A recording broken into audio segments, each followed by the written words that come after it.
Hello there and welcome to Talking Self-Managed Super. I'm Liv Long, founder and CEO of SMSF AI, and I'm passionate about all things super. During the past 21 years running specialist SMSF firms, I've helped over 10,000 trustees take control of their financial future, and I'm hoping I'll be able to help you too. In today's episode, we're answering the big question, how much will it cost to set up and run an SMSF? So, my first question, which I'll put to you, is this. How much are you currently paying to your super fund to manage your super? Exactly. Rarely have I come across anyone who can actually answer that question. So my first point is this. The cost of establishing and running your new SMSF are costs to the fund. They're paid for by your superannuation money, and the ongoing running costs are funded by your super contributions into the fund, just as they would with, say, Australian Super or HostPlus. So don't stress yourself about finding the cheapest provider. In Australia, there are a number of firms offering free setup and cheap ongoing fees, but in this industry, you get what you pay for. With a cheap provider, you're not likely to get a phone number to call, let alone an actual person to help you step through what you need to do. Be prepared then for endless FAQs and giving up half your life to read through scrolls of information to try to work out what you're meant to do.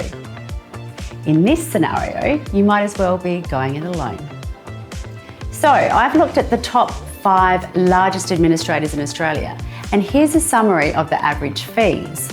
The setup costs are between $500 and $1,000 for the SMSF, which can be paid for by the fund. So this will include all of your legal documents, the accounting work and the tax agent work, compliance minutes, investment strategy, templates, and your initial rollovers to the fund. From there, ongoing costs vary from $2,500 to $4,500, including the annual SMSF audit. Now, most specialists deduct fees in the financial year up front, as they utilise sophisticated software to capture your transactions electronically. Now, if you're dealing with a low-cost provider, be prepared to keep copies of paperwork supporting every single transaction, because when you get to the end of the financial year, you'll be asked to scan, upload it, and in some cases, even link it to the transactions yourself. Now, this is needed as part of the SMSF annual audit.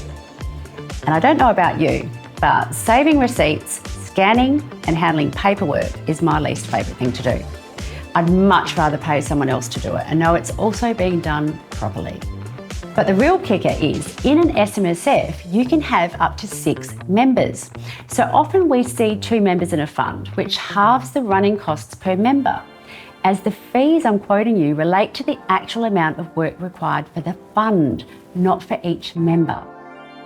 And my final tip for the day is this. A good SMSF specialist will provide you with online reporting and reconcile your fund during the financial year.